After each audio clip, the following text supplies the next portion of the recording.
ഒരു യുഗത്തിൽ ഇന്ത്യയിലെ യൂണിവേഴ്സിറ്റിയിൽ പഠിക്കാൻ വേണ്ടി പുറം രാജ്യങ്ങളിൽ നിന്ന് ആൾക്കാരെ തേടിയെത്തിയിരുന്നു, നളന്ദയും തക്ഷശിലയൊക്കെ. അങ്ങനെയാണ് ഈ നാട്ടിന് ഭാരതം എന്ന പേര് വരുന്നത്. കാരണം അക്ഷരാർത്ഥം, ഭാവാർത്ഥം, വ്യംഗ്യാർത്ഥം, രൂഢമൂലം, ഇങ്ങനെ പല അർത്ഥതലങ്ങളുണ്ട്. തട്ടിവിട്ടോളും എന്നൊക്കെ പറയുന്നത് പോലെ ഇങ്ങനെ തട്ടിവിട്ടിട്ടുണ്ട് നമ്മുടെ ഭാഷ.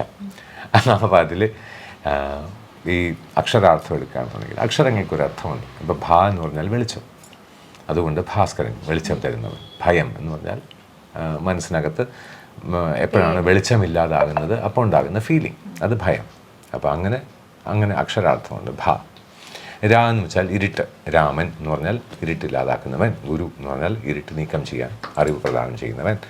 അപ്പോൾ അങ്ങനെ രായ്ക്ക് രാത്രി എന്ന് പറഞ്ഞാൽ ഒരു യാമത്തിൽ 3 യാമങ്ങളായിട്ട് ഇരുട്ടുള്ള സമയത്തിന് രാത്രി. ത്രയം എന്ന് പറഞ്ഞാൽ 3. അല്ലാതെ രാത്രി ഇംഗ്ലീഷാണെന്ന് പറയരുത്, അത് ഇംഗ്ലീഷല്ല. ത്രയം എന്നുള്ളതിന് ചുരുക്കി രാത്രി എന്ന് പറഞ്ഞു. Okay, fine. അങ്ങനെ തമസ് എന്ന് പറഞ്ഞാൽ അറിവില്ലായ്മ.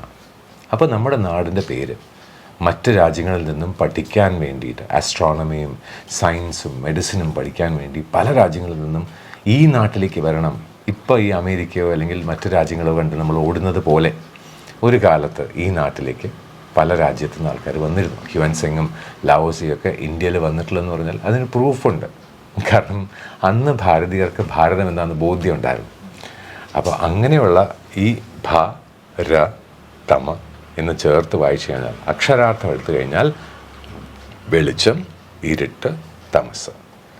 തമസ് എന്ന അറിവില്ലായ്മയുടെ ഇരുട്ടിനെ നീക്കം ചെയ്യാൻ വെളിച്ചം പ്രദാനം ചെയ്യുന്ന നാടേതോ അത് ഭാരതം.